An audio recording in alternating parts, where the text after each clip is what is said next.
యేసుక్రీస్తు పరిశుద్ధ నామంలో మీ అందరికీ శుభములు తెలియజేస్తూ ఉన్నాను.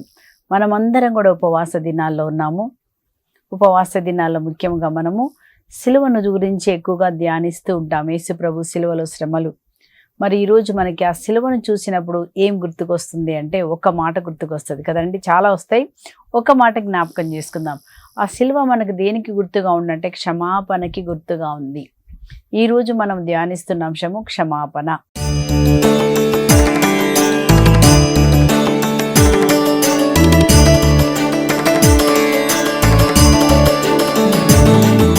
యేసు ప్రభు సిలువలో ఏం చెప్పారు? లూకా సువార్త 23వ అధ్యాయం 34వ వచనంలో అక్కడ మనం ఏం చదువుతున్నామంటే యేసు ప్రభు చెప్తున్నారు, తండ్రి వీరేమి చేయుచున్నారో వీరికి తెలియదు, వీరిని క్షమిస్తున్నాను. యేసు ప్రభు ఏం చేశారు? సిలువలో అందరినీ క్షమించారు. ఎవరెవరిని క్షమించారు? యేసు ప్రభు తనను ఎవరైతే గడ్డపు వెంట్రుకలు పట్టుకొని లాగారంట. యెషయా గ్రంథం 50వ అధ్యాయం 6-7 వచనాల్లో మనం చదువుతామండి కదా. గడ్డం పట్టుకొని లాగినప్పుడు మరి మగవాళ్ళకి ఆ గడ్డం ఎట్లా ఉంటుందంటే గౌరవానికి అది సూచన. చూసారా? అట్లాంటిది మరి పట్టుకొని లాగినప్పుడు ఎంత వేదన కలుగుతుంది కదండి. అట్లాంటి వారిని తన వీపుని పొలములాగా దున్ని ఆ వీపు మీద మహాగాయం చేసిన వారిని, అంతేకాదండి సిలువ మోసేటప్పుడు కింద పడ్డప్పుడు ఆ రోమా సైనికులు వచ్చి ఆయనని తోస్తారు, ముందుకు తోస్తారు, కాళ్ళతో తంతారు, ఉమ్మి వేస్తారు కదండి. కళ్ళకు గంతలు కట్టి ఆయనని హింస చేస్తారు, హేళన చేస్తారు. అలాగే కాదు, ఇంకెవరైనా హింసించారు? దారిన పోయే వాళ్ళు అంటున్నారంట, ఇతడు అనేక మందిని రక్షించను కానీ తన్ను తాను రక్షించుకోలేకపోయాను. ఇలాంటి మాటలన్నీ చూడండి. ఇట్లాంటి వారు ఎవరెవరైతే అలాంటి మాటలు అన్నారో, ఎవరు ఒక పక్క వేదన అనుభవిస్తున్నాడు కానీ ఇంకొక పక్క మాటలు కదండి. ఇలాంటి సమయంలో మనకి ఎంత కోపం వస్తుంది కదా. కానీ యేసు ప్రభు ఆ సిలువ ద్వారా మనకేం చేపిస్తున్నారంటే, ఆ సిలువ చూసినప్పుడు మనకేం గుర్తు వస్తుందంటే క్షమాపణ. ఎవరెవరిని క్షమించారు? ఇప్పుడు మనం ధ్యానించాం కదా. ఎవరెవరైతే హింస పెట్టారో, ఆయనను ఎవరెవరైతే ఆ సిలువకు అప్పచెప్పారో, అన్నిటిని తన మీద అబద్ధ సాక్ష్యములు మోపిన ప్రతి ఒక్కరిని కూడా యేసు ప్రభు చెప్తున్నారు. వారందరిని చూసి ఏం చెప్తున్నారు? తండ్రి వీరేమి చేయుచున్నారో వీరికి తెలియదు, వీరిని క్షమిస్తున్నాను. క్షమించకపోతే ఏం జరుగుతుందంటే వారందరూ కూడా నరకానికి వెళ్ళిపోతారు. క్షమించకపోతే సాతానికి అప్పచెప్పబడతారు. కాబట్టి క్షమించకపోతే ఏం జరుగుతుందంటే వారి ఆత్మాభిషేకాన్ని కోల్పోతారు. కనుక యేసు ప్రభు ఏం చేస్తున్నారంటే వారందరినీ క్షమిస్తున్నారు. మనం చదువుతున్నాము, క్షమాపణ అన్నది దైవత్వం, అలాగే కక్ష తీర్చుకోవడం అన్నది పైశాచికం. సో మనము ఏ కోవకు చెందిన వారిగా ఉన్నాము? మనం యేసు ప్రభు సిలువను మనం ధ్యానిస్తున్నప్పుడు మనకి గుర్తు వచ్చినట్టు, ఆ సిలువను చూసినప్పుడు మనకేం గుర్తు రావాలంటే క్షమాపణ. ప్రతి ఒక్కరిని కూడా మనము క్షమించాలి. ప్రతి ఒక్కరిని కూడా ఎవరెవరు నేను గాయపరిచారు, నీ గురించి చెడ్డగా మాట్లాడి ఉండొచ్చు, నీ పేరు పాడు చేసి ఉండొచ్చు, నేను ప్రతిసారి తిడుతూ ఉండొచ్చు కదండి. ఇలాంటి వారందరినీ మనం ఏం చేయాలంటే క్షమాపణ. క్షమించకపోతే ఏం జరుగుతుంది? ఒకవేళ నువ్వు క్షమించవు, నా భర్త నన్ను ఊక తిడతాడండి, నా తోడుకోడలు ఊక నా మీద సాడీలు చెప్తుంది, మా అత్త ఎప్పుడు నన్నే తిడుతుందండి. సో అట్లా మనం అనుకున్నప్పుడు వాళ్ళని క్షమించకపోతే ఏం జరుగుతుంది? మనం క్షమించకపోతే వచ్చేటువంటి నష్టాలు ముందు చూద్దామండి కదా. ఎప్పుడైనా ఆ నష్టం ఏంటో తెలిస్తే మనం ఏం చేస్తాము? మనము తప్పకుండా దాన్ని వదిలిపెట్టడానికి ప్రయత్నిస్తాము కదండి. ఇప్పుడు ఏదైనా ఈ కాయ తింటే ఇది తింటే నీకు షుగర్ వస్తుందంటే ఆ కాయ తినకుండా ఆపేస్తాం మనం. ఎందుకు? అది వద్దు. అట్లాగే ఈరోజు ఒకవేళ మనం క్షమించకపోతే, నిజమే మనమే గాయపడ్డాం, అయినప్పటికీ నీకు క్షమాపణ ఇవ్వకపోతే ఏం జరుగుతుంది? మొదటిగా మనం చదువుతున్నాము, ఏం జరుగుతుందంటే మన పాపములు క్షమించబడవు. మత్తయి సువార్త 6వ అధ్యాయము 15వ వచనంలో మనం ఏం చదువుతున్నామంటే, మీరు ఇతరుల తప్పులను క్షమించని ఎడల మీ తప్పులను పరలోకమందున్న తండ్రి క్షమించడు కదండి. ఇది కండిషన్. ఎక్కడ చెప్తామని చెప్పండి? ఇది మనము పరలోక జపం చెప్పినప్పుడు కదా. పరలోక జపంలో సెకండ్ పార్ట్లో ఏం చెప్తాము? నా నాటికి కావలసిన ఆహారం మాకు నేటికి ఇవ్వండి, మా యొద్ద అప్పు పడిన వారిని మేము మన్నించినట్లు మా తప్పులను మీరు మన్నించండి. అంటే మా యొద్ద ఎవరెవరైతే అప్పులు ఉంటారో, ఎవరెవరైతే మమ్మల్ని గాయపరుస్తారో మేము వాళ్ళని క్షమించినట్లే, మేము క్షమించకపోతే మీరు మమ్మల్ని క్షమించొద్దని మనమే కండిషన్ ప్రార్థన అండి అక్కడ. చూసారా? సో క్షమించే దగ్గర కండిషన్ ప్రార్థన అంటే, ఒకవేళ నువ్వు క్షమించకపోతే, నా వల్ల కాదు ప్రభా, ఇంత ఘోరమైన మాటలు మాట్లాడారు, ఈ విధంగా చేశాడు ప్రభా, ఈ విధంగా చూస్తున్నాడు ప్రభా, ఈ విధంగా నన్ను హింస పెడుతున్నాడు, ఎట్లా నేను క్షమిస్తాను ప్రభా? కొంతమంది ప్రశ్న వేయచ్చు, మా అత్తగారు ఇట్లా అంటారు ప్రభా, నేను ఎట్లా క్షమిస్తాను, మా తోడు కోడలు ఇట్లా అంటది ప్రభా. ఇవన్నీ కూడా మనకు గాయాలేనండి. ఒకవేళ నిజమే వాళ్ళు అన్నారు, కానీ నువ్వు వాళ్ళని క్షమించకపోతే ఇక్కడ ఏం జరుగుతుందంటే 40 రోజులు ఉపవాస ప్రార్థన ఉన్నాం కదా, ఈ ఉపవాస ప్రార్థనకి జవాబు రాదు. కాబట్టి నీ ప్రార్థనకి జవాబు రావాలంటే యేసు ప్రభు చెప్తున్నారు, వారందరినీ మీరు క్షమించండి కదా. వారు ఏం చేయించున్నారో మనం ఏం చేయాలంటే వాళ్ళందరినీ మనసులో తీసుకొని ఈ మాట చెప్పాలి, తండ్రి వీరు ఏమి చేయించున్నారో వీరికి తెలియదు, వీరిని క్షమిస్తున్నాను. ఆ మాట, దేవుని యొక్క మాటను నోటితో అన్నప్పుడు మన హృదయంలో ఉన్న కోపము, కక్ష, ద్వేషం బయటికి వెళ్ళిపోతుంది. వాక్యం మనకేం చేస్తుంది, విడుదల కలగజేస్తుంది. మన సొంత శక్తి చేత మనం క్షమించలేమండి. నేను కూడా చెప్తున్నా, వాక్యం చెప్తున్నా, నేను కూడా అంత ఈజీగా క్షమించడం అన్నది మన మనసులోంచి పోదు. వాళ్ళన్న మాటలు మళ్ళీ మళ్ళీ మనకి జ్ఞాపకం వస్తుంటాయి కదండి. వాళ్ళు ఇట్లా అన్నారని మనం ఆ విధంగా మనం ఏం చేస్తామంటే తలంచుతాం కదా. 3 రకాలైన ప్రజలు ఉంటారంట. ఒకటేమో కక్ష తీర్చుకునే ప్రజలు, అంటే వాళ్ళని ఏమన్నా అంటే తప్పకుండా కక్ష తీర్చుకునే స్వభావం. ఆ కక్ష ఏం చేస్తుంది, నిన్ను పాపంలోనికి లాక్కొని పోతుంది కదా. అందుకే పునీత పౌలు గారు ఎఫీషియల పత్రిక 4వ అధ్యాయం 26వ వచనంలో ఏమంటున్నారంటే, మీ కోపం వచ్చినచో సాయంత్రం లోపంట దాన్ని చల్లార్చుకోండి, లేకపోతే మీరు సాతానికి అవకాశం ఇవ్వకండి. ఆ కోపం ఏం చేస్తుంది, నీలో అలాగే ఉంటే రేపటి రోజున అది కక్షగా మారుతుంది, ద్వేషంగా మారుతుంది. కానీ వెంటనే ప్రభువా నేను మన్నిస్తున్నాను అన్న వ్యక్తిని, లార్డ్ సారీ లార్డ్ అని మనం సారీ అడిగి, ఆ మనిషిని కూడా సారీ అడిగి మనం వెంటనే వదిలేసుకుంటే ఏమవుతుందంటే పరిశుద్ధాత్మ మళ్ళీ మనలో ప్రవహిస్తాడు. లేనట్లయితే అది కఠినంగా మారుతుంది. కనుక ఏ రోజుకు ఆ రోజే మనం ఏం చేయాలా, దేవా నన్ను మన్నించండి, ఇట్లా అన్నాను, లేకపోతే నన్ను ఇట్లా వాళ్ళు అన్నారు, నేను మన్నిస్తున్నాను. మన్నిస్తున్నప్పుడు నీకేం జరుగుతుంది తర్వాత లాభం చెప్తాను, అర్థమవుతుంది. ఆ విధంగా మన్నించడం మనకి లాభం. రెండోదిగా మనం చూస్తున్నాం, మన్నించకపోతే వచ్చే నష్టం. మొదటిగా మన పాపాలు క్షమించబడవు. 40 రోజుల ప్రార్థన నీకు వ్యర్థమైపోతుంది. కాబట్టి ముందుగా ఎవరెవరిని మనం క్షమించాలా, ఎవరితో సమాధాన పడాలా. నిజమే వారు నిన్నే, వాళ్ళదే తప్పు అయినప్పటికీ యేసుప్రభు చూడండి, వాళ్ళదే తప్పు అయినప్పటికీ యేసుప్రభు అడిగినట్టుగా మనము కూడా ఈరోజు వారి దగ్గర నుంచి క్షమాపణ అడగాలి. అప్పుడు మనకే లాభం, మన పాపాలే క్షమించబడతాయి, మన ప్రార్థనే ఆలకించబడుతుంది. మన కోసమే క్షమించాలి కదండి. రెండోదిగా మనం చూస్తున్నాం, క్షమించకపోతే ఏం జరుగుతుందంటే మనం సాతానికి అప్పజెప్పబడతాం. అంటే నువ్వు మన్నించకపోతే కోపము, ద్వేషము, కక్ష ఎక్కడి నుంచి వచ్చింది, అది సాతాను. దాని ద్వారా కోపము, కక్ష నీ లోపలికి వచ్చినప్పుడు నువ్వు వేరొక వ్యక్తిగా మారిపోతావు. మన పాపాలు మన్నించబడవు. యేసుప్రభు ఒక ఉపమానం ద్వారా మనకి ఆ యొక్క విషయాన్ని యేసుప్రభు మనకు బోధించారు. మత్తయి సువార్త 18వ అధ్యాయంలో మనము 21 నుంచి 35 వరకు అక్కడ క్షమా ధర్మములు అంటే ఎలా మనం క్షమించాలి అన్నది యేసుప్రభు నేర్పిస్తున్నారు. పేతురు వచ్చి అడుగుతాడు, యేసయ్యా నా సహోదరుడు తప్పు చేస్తే, నాకు ద్రోహం చేస్తే నేను ఎన్నిసార్లు క్షమించాలి? మనం కూడా అడుగుతాం కదండి, అబ్బా ఎన్నిసార్లు ప్రభా, 1, 2 సార్లు అంటారు, చిన్నిసార్లా ప్రభా, ఇంకా నా వల్ల కాదు, నేను మాట్లాడను, నేను వాళ్ళ ముఖమే చూడను, నా వల్ల కాదు అని మనము హృదయాన్ని మూసేసుకుంటామంట. హృదయం మూసివేయబడినప్పుడు నీ ప్రార్థనకి జవాబు రాదు, పరిశుద్ధాత్మ లోపలికి ప్రవేశించలేరు. మన హృదయాన్ని తెరవాలి కదా. అప్పుడు యేసుప్రభు ఏం చెప్తున్నారు, ఎన్నిసార్లు? 7 సార్లు అంటే 7 కాదు, 770 పర్యాయములు మీరు క్షమించాలి.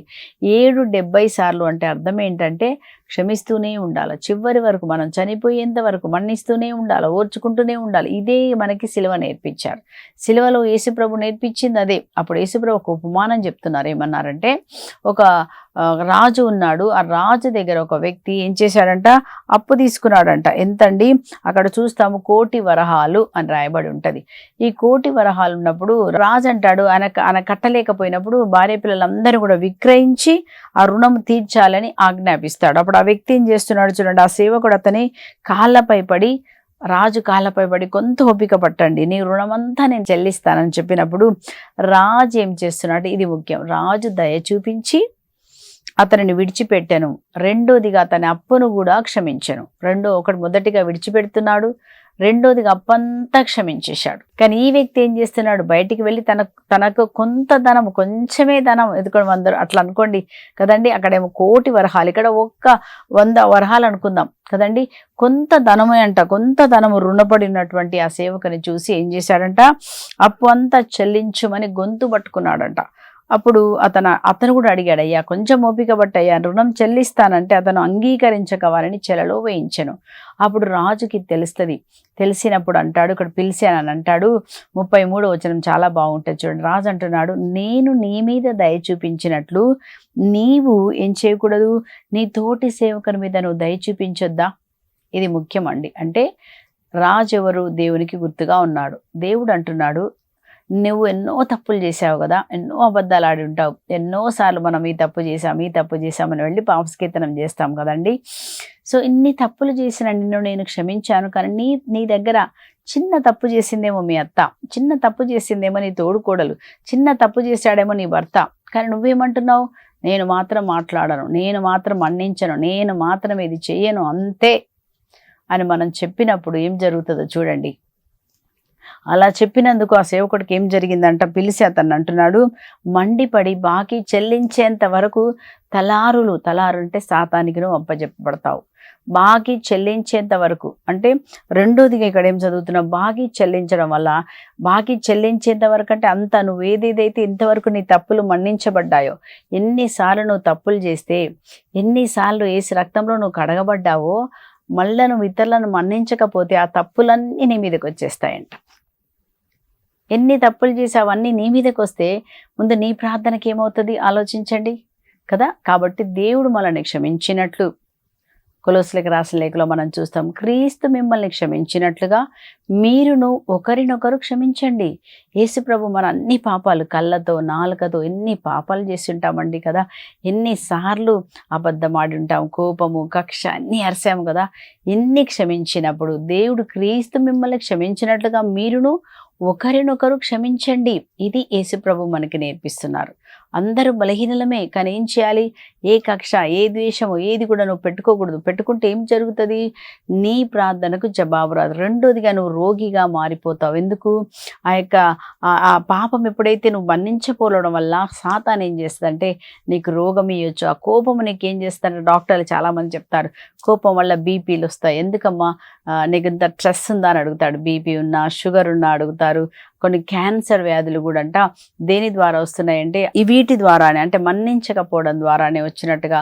అంతేకాదు, మన్నించకపోతే ఏం జరుగుద్దంటే మరి నీ యొక్క శక్తి కూడా లోపల శరీరంలో శక్తి కోల్పోతారంట. ఆ మన్నించిన వాళ్ళు ఎట్లా ఉంటారంటే వాళ్ళ మెమరీ పవర్ని కోల్పోతారు. ఎందుకు, ఆ కోపం కక్ష అదే మాట్లాడతారు, అదే ధ్యానిస్తారు, వాళ్ళని తిట్టుకుంటూ ఉంటారు. ఎప్పుడు చూసినా కోపము. ఆ కోపం ఏం చేస్తుందంటే నీ కణాలు కూడా అన్నీ మారిపోతాయంట. దాని ద్వారా అనేకమైన జబ్బులు వస్తాయి. కాబట్టి మీరు ఏం చేయాలంటే ఈరోజు మన్నించాలి. మన్నించడం వల్లే స్వస్థత. ఒక్కసారి ఒక ఉదాహరణ మీకు చెప్తాను. ఒకసారి ఒక వ్యక్తి రిట్రీట్ సెంటర్కి వచ్చి ఫాదర్ తోటి ఇలా చెప్పారంట. వచ్చి ఆ వ్యక్తి ఏమన్నాడంటే ఫాదర్ని కలవాలన్నాడు. ఎట్లా ఉన్నాడంటే ఆయన ఒక షాల్, బ్లాక్ నల్ల షాల్ కప్పుకొని, గడ్డం పెరిగి, తర్వాత దగ్గుతూ ఉన్నాడు. చూసినట్లయితే మనిషి జబ్బుతో ఉన్న వ్యక్తి అని ఈజీగా చెప్పొచ్చు. ఎందుకంటే దగ్గుతున్నాడు, గడ్డం చేసుకోలేదు, తర్వాత ఒకలాగా ఒక రోగం వచ్చిన వ్యక్తిగా ఉన్నాడనమాట. వచ్చి చెప్పాడు, నేను ఫాదర్ని కలవాలి. వాళ్ళు చెప్పారు, లేదయ్యా రిట్రీట్ జరుగుతుందంటే. వాళ్ళు అన్నారు, లేదు నేను ఫాదర్ని కలవాలి, కలిస్తేనే నేను ఇంటికి పోతాను, లేకపోతే ఇక్కడే కూర్చుంటానని ఆ రూమ్లో కూర్చున్నారంట. సరే, చివరికి ఫాదర్ గారు వెళ్ళారు. ఫాదర్ గారు వెళ్ళినప్పుడు ఆ రూమ్లోకి వెళ్ళి ఫాదర్ గారు కూర్చోగానే ఏంటయ్యా అనగానే ఆ షాల్ తీశాడంట. షాల్ ఇట్లా తీయగానే షాల్ తీసేసి కత్తి తీశారంట. సో ఫాదర్కి భయమైంది. అయ్యో ఇదేంటి, ఈ వ్యక్తి నక్సలైటా ఏంటి, ఆ కత్తి తీసుకొని వచ్చాడేంటి, ఇప్పుడు క్రిస్టియన్స్ మీద అటాక్ చేయడానికి వచ్చారా, ఏం అర్థం కాలేదు. చూస్తే మాత్రం కొంచెం జబ్బు చేసిన వ్యక్తిలాగే కనిపించారు. ఫాదర్ అడిగినప్పుడు ఆయన అన్నారంట, ఫాదర్ నేను ఎందుకు వచ్చానంటే మా అన్న మీద నాకు కక్ష, ఇప్పుడు ఆయనను చంపాలి. సో మీ దగ్గర చిన్న ప్రార్థన చేసుకొని వెళ్ళడానికి వచ్చాను. నాకు శక్తి సరిపోవట్లే చంపడానికి, కాబట్టి చంపడానికి నాకు చిన్న ప్రార్థన చేయండి అని అడిగారంట. అప్పుడు ఫాదర్ అన్నారంట, అవునా, ఎందుకయ్యా, ఎందుకు మీ అన్నను చంపాలనుకున్నావు అంటే అని చెప్పారంట ఫాదర్ గారండి, నేను దుబాయ్లో పనిచేస్తున్నాను, ఒక మేనేజర్గా పనిచేస్తున్నప్పుడు మా అన్న చెప్పాడు, నాకు ఇంకా పెళ్లి కాలేదు. సో మా అన్న చెప్పారు, ఓకే నువ్వు డబ్బు వేస్ట్ చేయకుండా పంపించు, నీకు ఒక ఇల్లు కొంటాం ఇక్కడ, నువ్వు ఇల్లు కొనుక్కొని పెళ్లి చేసుకో. సరే, నాకు కూడా నచ్చింది. సరే, మాకు అమ్మ నాన్న ఎవరు లేరు, మా అన్న ఒక్కడే ఉన్నాడు ఫాదర్ గారండి. సో ఎవ్రీ నెల మరి 50 లక్షలు అయితే కనుక అదంతా పంపించాను. అయిపోయిన తర్వాత 50 లక్షలు అయిన తర్వాత రిజిస్ట్రేషన్ రిజిస్ట్రేషన్ చేయమంటే చేశానని చెప్పాడు. సో రమ్మన్నారు ఫాదర్. సో నేను ఆ విధంగా మరి నేను దుబాయ్ నుంచి వచ్చినప్పుడు చూస్తే ఎయిర్పోర్ట్లో మా అన్న కనిపించలేదు. అదే అనుకున్నాను, ఏంటి అన్న నన్ను తీసుకురావడానికి రాలేదు.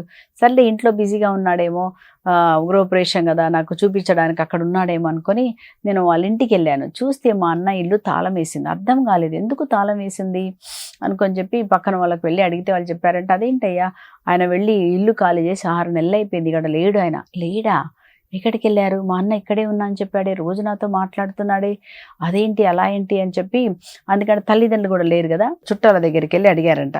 ఏమనంటే ఇట్లా మా అన్న గురించి మీకు ఏమన్నా తెలుసా అంటే వాళ్ళు అన్నారంట, మేమైతే మాకు తెలియదయ్యా, కానీ మేము ఒకటి విన్నాం, ఏంటంటే నువ్వు డబ్బు పంపిస్తావు కదా, ఆ ఇల్లు ఆయన పేరు మీద రిజిస్ట్రేషన్ చేసుకొని ఆ ఇంట్లో ఆయన ఉన్నాడు, కానీ ఎక్కడో కూడా తెలియదండి. ఆ విధంగా ఆయన ఆ విధంగా చేశాడని విన్నాము, అది మాత్రం మాకు తెలుసు అన్నారు. ఆ మాట వినగానే నాకు చాలా బాధ అనిపించింది. మా అన్న నన్ను ఎంత మోసం చేస్తాడా, ఇది నిజంగా జరిగిందా, అట్లా చేస్తాడా, అట్లా కాదే, మా అన్న నాకు నాన్నతో సమానం అనుకున్నాను, అట్లా చేశాడా, నన్ను మోసం చేశాడన్న మాట ఆయనకి తట్టుకోలేకపోయాడు. వెళ్ళి హోటల్లో రూమ్ తీసుకొని ఉండి ఏం చేస్తాడు, ఏం చేయాలో అర్థం కాలేదు, కోపం వచ్చేస్తుంది, దుఃఖం వచ్చేస్తుంది, అవమానం, ఏం చేయాలో తెలియక తాగడం మొదలుపెట్టాడు. దాంతోపాటు సిగరెట్ అది తాగి లోపల ఆ దుఃఖము పోలేక నన్ను ఎంత మోసం చేస్తాడని ఆయన మీద కోపంతో, కక్షతో, ద్వేషంతో రోజు ఏం చేశాడు, ఆ తిన్నది కూడా అరగదంట చాలామందికి. ఎందుకంటే కోపం ఉంటే అరగదు కదా, ఆయనకి తిన్నది అరగక తాగడం వల్ల టీబీ జబ్బు వచ్చేసింది. సో అప్పుడు ఇంకా తట్టుకోలేక ఏం చేశాడు, ఎట్లాగైనా కక్ష తెచ్చుకోవాలా, పట్టుకోవాలా, చంపేస్తాను నేను అని చెప్పేసి ఆయన ఆ రిట్రీట్ సెంటర్కి వచ్చినప్పుడు ఫాదర్ గారు చెప్పారంట, అయ్యా ఒక్కసారి నాకు కొంచెం సమయం ఇవ్వు, నా మాట విను, చూడు నిన్ను మోసం చేసిన మీ అన్న ఎంత చక్కగా ఉన్నాడు, హాయిగా ఉన్నాడు కదా వాళ్ళ భార్య పిల్లలతో, కానీ నువ్వు తప్పు చేయి, నువ్వు ఎట్లా మారిపోయావు చూడు, రోగిగా మారిపోయావు, టీబీ జబ్బు వచ్చింది, నీ ఉద్యోగం పోయింది, కోపంతో ఉన్నావు, ఈ విధంగా నువ్వు మారిపోయావు. దీనికి కారణం ఏంటి, నువ్వు మన్నించలేనితనం. కాబట్టి నువ్వు ఇప్పుడు ఏం చేయాలా, నువ్వు మళ్ళీ ముందు నువ్వు మనిషిగా మారాలా అంటే నువ్వేం చేయాలా, ముందు నువ్వు ఆ కోపము, ద్వేషమును ప్రభునకు సమర్పించాలా. నువ్వు సమర్పించి మంచి మనిషిగా మారంటే ఆయన అన్నాడంట, నా వల్ల కాదు ఫాదర్, మీరు ఎట్లా చెప్తారు ఫాదర్ మన్నించమని. కానీ అప్పుడు అన్నారంట, వాక్యం చెప్తుందయ్యా మన్నించమని చెప్తుంది, నువ్వు మన్నిస్తే నువ్వు రోగం నుంచి బయటకు వస్తావు. ముందు ఆ పాపం, మన్నించలేని పాపం వల్ల నువ్వు రోగిగా మారిపోయావు, ఆలోచించు అని చెప్పారు. ఫాదర్ గారు అన్నారు, 3 రోజులు వడకంలో ఉండు, ఈ 3 రోజుల తర్వాత నేను మళ్ళీ నీతో మాట్లాడతానని చెప్పి ఏం చేశారంటే మెల్లగా ఆయనని వడకంలో కూర్చోబెట్టారు. ఒకరోజు వాక్యం విన్న తర్వాత మళ్ళీ 2వ రోజు ఫాదర్ గారు పిలిచి చెప్పారు. ఏమని చెప్పారంటే, చూడయ్యా వాక్యంలో ఏమని చెప్తుందంటే, రోమా పత్రిక 12వ అధ్యాయంలో 17వ వచనంలో ఒక వాక్యం ఇలా చదువుతున్నాం, ఒకడు మీకు అపకారం చేసినచో తిరిగి వానికి అపకారం చేయకుడు. 19వ వచనం, కనుక ప్రియులారా ఎన్నటికి మీరు పగ తీర్చుకొనగా దేవుని ఆగ్రహమునకే దాన్ని వదిలివేయండి. మీరు పగ తీర్చుకోవద్దు. ఎవరికి వదిలేయాలంటే దేవునికి వదిలేయండి. మీరు పగ తీర్చుకుంటే నీవు మీ అన్న ఇద్దరు కూడా నాశనం అయిపోతారు. దానివల్ల లాభం ఏంటి, ఎవరికి లాభం లేదు కదా, అది పైశాచికము. కాబట్టి నువ్వేం చేయాలా, దేవుడు అన్నాడు పగ తీర్చుకున్నట్టు నా పని, మీరెన్నటికీ పగ తీర్చుకోకండి, మీరేమి మాట్లాడకండి, మీరేమి శపించకండి, మీరేమి వారికి వ్యతిరేకంగా వెళ్ళకండి. కానీ ఏం చేయాలంటున్నాడు, కోపం, కక్ష, ద్వేషంతో మీరు ముందుకు వెళ్ళకండి. ఏం చేయాలంటున్నారు చూడండి, పగ తీర్చుకొనుట నా పని, నేనే వారికి ప్రతిఫలం ఇస్తాను, ప్రతి ఒక్కరికి తీర్పు తీరుస్తాను, నేను తీర్పు తీరుస్తాను, నేనున్నాను, మీరు కాదు కదా, మీరు తీర్పు తీర్చకూడదు. ఆ కేసు దేవుని చేతిలో అప్పచెప్పేసేయి. నువ్వు దేవునికి అప్పచెప్పు, నీకు జరిగిన అన్యాయం అప్పచెప్పు, నీకు జరిగిన మాటలు అన్నీ అప్పచెప్పు. అప్పుడు దేవుడు ఏం చేస్తారంటున్నారు, ఆయన అట్లు చేసినప్పుడు నీకు ఆశీర్వాదం కలుగుతుంది. కీడు వలన జయింపబడక మేలు చేత కీడును జయించాలి. వాక్యంలో ఏమని రాస్తుందండి, రోమా 12:21లో కీడు వలన జయింపక, అంటే కీడుకు నువ్వు కీడు చేయొద్దు. వాళ్ళు కొడితే మళ్ళీ నువ్వు కొట్టొద్దు, నువ్వు వెళ్ళకూడదు, నువ్వు ఓర్చుకుంటే ప్రభు నిన్నేం చేస్తారంటే అండి, ఉన్నత స్థానంలోకి తీసుకొస్తారంట. నువ్వు మన్నిస్తే నీకు మళ్ళీ తిరిగి నువ్వు ఏదైతే పోగొట్టుకున్నావో దేవుడు నీకు ఇస్తారు, దేవుడు నీకు న్యాయం చేస్తారు. అప్పుడు నువ్వు సరిగా ఉంటావు, నీ కుటుంబం దీవించబడుతుంది. అని చెప్పినప్పుడు ఆయన 2 రోజులు వడకంలో ఉండి ప్రార్థన చేసుకొని అప్పుడు అన్నాడంట. అయిపోయిన తర్వాత, ఓకే ఫాదర్, ఇప్పుడు నేను మా అన్నను మన్నిస్తాను ఫాదర్, నేను తప్పకుండా మన్నిస్తాను ఫాదర్. ఫాదర్ గారు 10 సార్లు చెప్పించారంట ఆయనతోటి. కళ్ళు మూసుకొని చెప్పు ఏమనంటే, తండ్రి వీరేమి చేయుచున్నారో వీరికి తెలియదు, వీరిని క్షమిస్తున్నాను. తండ్రి మా అన్న ఏం చేశాడో తెలియదు, మా అన్న నేను క్షమిస్తున్నాను అని చెప్పినప్పుడు ఆ మాట చెప్తూ ఉండగా మా అన్న ఏం చేశాడో తెలియక చేశాడు, ఆయనను క్షమిస్తాను అన్నప్పుడు ఆయనలో ఉన్న కోపము, కక్ష, ద్వేషం బయటకు వచ్చేసింది. అప్పుడు ఆయనలో ఉన్న జబ్బు బయటకు వచ్చేసింది. మంచిగా మళ్ళీ తర్వాత మంచిగా అయిపోయి తిరిగి దుబాయ్ కూడా వెళ్ళిపోయాడు. తిరిగి అక్కడ ఉద్యోగం చేసుకున్న తర్వాత కొన్ని రోజుల తర్వాత 4-5 సంవత్సరాల తర్వాత మళ్ళీ ఫాదర్ చెప్తున్నారు, వాళ్ళ అన్న క్షమాపణ అడిగి ఆ పైసలన్నీ కూడా ఇవ్వబడాయంట. అంటే మనం మన్నించినప్పుడు నీ శత్రువులు నీకు వంగి దండం పెడతారు అని మనం చూస్తున్నాం. కాబట్టి మన్నించకపోతే మన పాపాలు మన్నించబడవు, నువ్వు రోగిగా మారిపోతావు, నువ్వే దుఃఖముగా మారిపోతావు, నీకు ఆరోగ్యం రాదు. కాబట్టి మనం చీకటిలో ఉంటాం, మన్నించకపోతే ఆత్మాభిషేకం కోల్పోతాం.